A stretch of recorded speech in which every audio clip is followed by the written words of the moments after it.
Like everyone, I've gone onto PFF and or PFN and various other websites and done mock drafts. And like many Ravens fans, I find it difficult to really accomplish anything. Or maybe you're different from me. I find it difficult to accomplish anything when I do so. Generally, to be honest with you, I would say I probably spent a week and a half, maybe each night, just doing a couple of them because they don't take long. You can speed them up clearly. And I just really don't feel like I've ever been able to accomplish anything for at least two reasons that I thought maybe I'd speak on tonight a little bit and then parlay this introduction into a larger point. We really only have two picks as Ravens fans currently. So you draft at 22 and then you just kind of sit there through the second round and you wait to see who's available at 86. It's kind of unusual for the Ravens, especially compared to last year, obviously. Number two, the second point, and this is clearly related to the first, I guess. We don't know the situation with Lamar, so as it stands, almost 2 months out from the draft, we don't know how many picks we have. We don't know if we're going to be there at 22. I guess really it's 23, but it turns into 22 and then 86. We don't know what our needs are because everything stems from that decision with Lamar, which is so unique for the Ravens because we normally have a player either signed at this point or traded away. And look, I'll be honest with you, I hated mock drafts about a year ago. I'm a film guy, I'm a coach, and someone who likes to watch the film and try to go out on the practice field and prepare for certain things, and then go out in the game on Friday night or Saturday morning and see how well you've done your job as players and coaches and watch your kids perform and hopefully succeed and then turn around and do it again the next week. That's what is fun for me. But to be honest with you, the mock draft has become great fun as well. The drafting, the waiting on your turn to select, all of that. Trying to draft a player to set up your next pick or fit within your scheme and personnel. I haven't posted any of them. I've just been doing them. I've done a few, and I'm going to show you some here. You obviously see a screenshot that we'll get to a little bit later. It's a little scary for me, to be honest with you, as a Ravens fan and Lamar fan. But I've been doing a few mock drafts to kind of take a break from watching college wide receiver film, which is what I've generally been doing for the last 2.5, 3 weeks. I've done some trade back scenarios like you see here. You get offered the trades, and some of these situations, independent of the Lamar situation, look pretty good. I think that Josh Downs might be a little too soon there for 25, but I think at this point when I drafted here at 25, after trading with the Giants and gaining the 57th pick, a second round pick, Quentin Johnston, Zay Flowers, JSN, and Tank Dell were, I think, all off the board. So taking Downs there as a receiver with the incredible corner depth that there is just made sense for me. But the idea, to be honest with you, of this video isn't really about evaluating the picks for me. These are just a way to lead up to my point, which is maybe I'll hit on the point properly, and you guys will understand it, and maybe I won't, and in which case I haven't done my job. We're going to get to a more basic possibility here in a moment, whereby basically we don't trade back, and we just have our two selections at 22 and 86. And not only are we as Ravens fans preparing for every possibility, the difference between those two is quite stark, having 4 potential picks in the first 3 rounds versus 3, or maybe 3 instead of 2, I should say. And that's actually kind of what annoys us, or that's at least what annoys me and makes it difficult to feel satisfied after I do some of these. Even the first one that I showed you, which I think is a considerable amount of talent, you'll admit, Downs, Smith, and Perry, who's a big 6'5" receiver from Wake Forest, still feel relatively unsatisfied after these because of the unknown and then not being able to rely on Lamar being here long term. That's a difficult thing, though, when you sit down and you actually entertain the trade. It's an even more difficult thing, I should say, when you sit down and you entertain other trade offers on PFF or PFN, and then when you click accept to them. Because no matter what we do, to be honest with you, I'm not sure right now as it stands 2 months before the draft, whether we re-sign Lamar to a huge contract, and numbers-wise, we would have to lose some pretty good players. Whether we tag Lamar, which is in some ways even a worse problem now and later on. It just doesn't really solve anything if you ask me. I think that should not be an option. Because you can't tag him next year. And in the short term, you probably need to lose some players this year so that you can keep Lamar for one more year and not be able to tag him a year later. I don't think that's in the Ravens' best interest, nor ours as fans. Trading Lamar, I think, is an equally bad option because you You lose your best player. I mean, yeah, you gain some cap space. You gain draft capital, certainly, with whoever you're trading with, and you get some young talent. That's all awesome. But then you need a quarterback, right?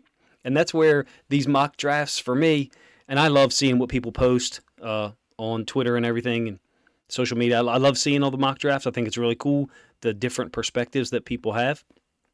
And I'm going to kind of shift that into the Lamar issue as well with different perspectives. But none of these situations is infallible. Just none of them. None of these strategies is without some drawbacks, right? Look at this one. And I'm not on the Hendon Hooker hype train. Well, let me rephrase that. I haven't watched enough film in detail to give an eval of him. I'm just starting like CJ Stroud stuff. So, anything for me, quarterback wise, I feel like I have to take a longer time to do. That's just the way I am. But I took Hooker here to make a point, to be honest with you, that we had traded Lamar to the Texans. I'm not super excited about the return haul that was offered here. I think I had to manipulate it a little bit. The Texans indicated that they were interested, I guess, on like a drop-down menu, and I had to go and kind of finagle the trade some to make it happen. It didn't appear to me to be a prompt like the Texans are offering you this. It just said they were interested, and so I had to find a way to make it work under the scenario because I was trying to create this video to make an overall point, which I'm hopefully getting to in a minute. Look, this one, like trading Lamar, yeah, you get a great infusion of young talent. Like Jordan added, we double up on corner and receiver. From the outside, it looks good. You have young talent. They're all on rookie contracts. You have more draft picks, to utilize. Oh yeah, great. Or you have three more that aren't shown on the screen, I should say, because 33 is Josh Downs and 12 is Jordan Addison, who's a spectacular receiver. I'm gonna be honest with you. I'm okay with whatever strategy a person advocates for. I am. I don't advocate for any of them other than making sure Lamar Jackson is in Baltimore. That's the one that I want. But what I want doesn't matter. I mean, for real. It's whatever makes the most sense, in the given situations. For you as a Ravens fan or people listening or my friends or fellow coaches, I'm okay with whatever perspective they have. I have friends who are Ravens fans that have very strong opinions one way or the other. I have other fans that are non-Ravens fans who say some pretty derogatory things about Lamar Jackson. I have other friends, coaches who are not Ravens fans, and they think Lamar Jackson is one of the top 5 players in the NFL. So people are going to have different opinions. And for me, I guess I'm old enough, and whatever the word is, that it doesn't bother me, none of it. If you're a Ravens fan who wants to sign Lamar to an insanely high amount of money and possibly lose some good players as a result, as long as it's your good faith opinion, fine with me. I got no problem with it. We get to keep Lamar, right? I'm fine with that. Like I said, I have at least 3 coaching friends who have really strong opinions. One of them, I actually won't answer his phone calls right now because he keeps relaying all the negative information about Lamar, all the negative stories that come out that really, to be honest with you, I don't believe any of the stories that come out. I think that a lot of it is cover on one side or the other. This friend wants to have, let me get the 2 firsts and the 2 seconds in return, and that's all he talks about. His opinions is fine to me, but the constant focus on negativity, I can't get with that. What Lamar can't do, criticizing the fact that he doesn't have an agent, even talking about his decision not be vaccinated 2.5 years ago. What the hell does that have to do with this? I'll be honest with you, I actually like the fact that Lamar Jackson is an independent person, thinks for himself, and doesn't seem to follow the crowd, to be real. Still, I respect anyone's opinion. I disagree personally with his. I'm past the point of really arguing with people in pro sports. I actually love the fact that people get to post their mock drafts and show their own opinion visually. Now, this last scenario I think is, to me, a little unrealistic at this point. I don't think that the Raiders in 2023 are going to be a natural trade partner, but I think a lot of it depends on who's available there at 7. And I think this is what's going to make the night of the draft, so amazing for anyone, really, across the NFL who's a fan or a team. I mean, you get to 7 and CJ Stroud is there, they probably don't trade 7. If you get to 7 and Stroud is gone and Will Levis is gone and whoever else the Raiders might think is their guy, then 7 might turn into a situation where they're willing to trade with us. But therein lies the rub for the Ravens. If CJ Stroud or whoever, Will Levis or whoever would possibly be the the rookie draftee for the Ravens at 7 or 12 or whatever number it is that a team wants to trade to us, if there's no quarterback available, why would the Ravens do that? It would not solve the problem, which is, yeah, you're getting a hell of a football player, 2 corners. Eli Ricks is a longer corner. I think he's like 6'2", a little heavier than Clark Phillips, but 2 great corners. You can see I like Josh Downs, obviously, because I've drafted him in 2 of these scenarios. My point is, you're still going to have issues. You're still going to have drawbacks to no matter what scenario you utilize. And NFL teams are going to, in my opinion, try to do things to benefit themselves and pull the wool out from the rug of the other team. I don't think there's any one answer that covers every element of this team. Nothing foolproofs the Baltimore Ravens, in my opinion. Even having Lamar on the team, it doesn't foolproof the Baltimore Ravens. It makes us a damn good, dangerous team. I firmly believe if we have Lamar in the wild card game against the Bengals, we have a great opportunity to win that football game. I do. We had a great opportunity to win it without Lamar as well. And that's not a shot at Lamar, nor is it me propping Lamar up and saying if he's there, we automatically win. Point is, we have depth, which on some level does kind of foolproof the roster, but you can't. None of these options completely covers the front office and makes it to where this team is infallible. This team is 13-4, regardless of how other things perform. And I want to use one example. The front office has done a great job, if you ask me, of having backups available who can step in, having layers of players who can step in and perform when there's an injury. I want to talk about Tristan Colon. He came in one game this year. I think it was week 13. I might be wrong. Maybe it was 12. And had to start a game at right guard because Zeitler didn't play. Can't remember who it was against. And for whatever reason, Ben Cleveland, I don't think, got the start. And I thought Colon played well. I thought there was 2 reps where he did not perform well, where he was kind of overwhelmed. Other than that, I thought he played quite well. And maybe I'm misremembering something in that game, or maybe there's aspects of it that I've forgotten now because there's been so much information taken in and content created between now and then. So, refresh my memory in the comment section if you wish. But point is, you're talking about a team that is able to create enough depth where a second string center can step in and be your third string right guard, and things can still go. I think the front office has done a good job with that, creating that depth. I'll do some more serious mock drafts in the coming weeks. To be honest with you, these were somewhat tongue-in-cheek. I don't see the Raiders trading for Lamar if C.J. Stroud is there at 7. That's again the real fault line with this scenario that you've got here.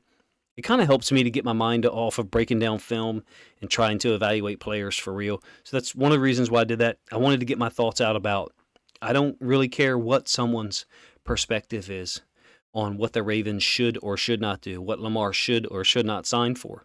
I really don't. As long as it works for the Ravens and works for Lamar Jackson, I'm okay with it. Lamar Jackson's my favorite player. I want to do content on him as a Baltimore Ravens player. So let's get that out of the way.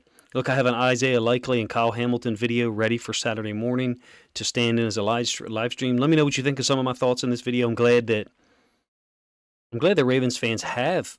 I mean, let's look at it from a positive perspective. I always used to say this about fans who would complain about us coaches at times if we lost games or if we only won by 2 touchdowns or whatever. I'm glad the people are passionate. I'm glad the fans are passionate. I'm glad that mother feels comfortable enough to come up to me and say, I didn't like this. Why shouldn't she say that? It's her child. Why shouldn't we say it about our team? It's our favorite players. We pay the money. We pay we pay the money that pays their salaries, and we pay the taxes that pays for their stadiums. So why shouldn't we have a strong opinion about it? We should. So I'm comfortable enough, or old enough, I guess, to recognize that there'll never be agreement across the entire fan base, nor should there be. Because it's a good thing that the Ravens fan base is passionate and wants to see Lamar succeed in Baltimore. So that's my final thought on that. You guys can let me know what you think of it, what you thought of some of the scenarios that I posted up there. Personally, if I was to say which one would be my preferred, it would be scenario 1, the first one that I showed you, where we trade back from 22 to 25, recoup that second-round pick that we've kind of lost in re-signing Roquan Smith, maybe even jettison one of our veterans who could maybe bring back a third-round pick in return. I'm talking about a sub 70, sub 75 third round pick. I'm not talking about back of the third round pick, which is essentially a fourth round pick. But anyway, let me know what you guys think of some of my thoughts, what you think of the scenarios I posted up, and where you stand with being open-minded about what other people think, whether it's on social media or in person. If you think other Ravens fans would appreciate this content and maybe like my perspective or the video and scenarios that I showed, please consider sharing a link on social media to help the video get more reach.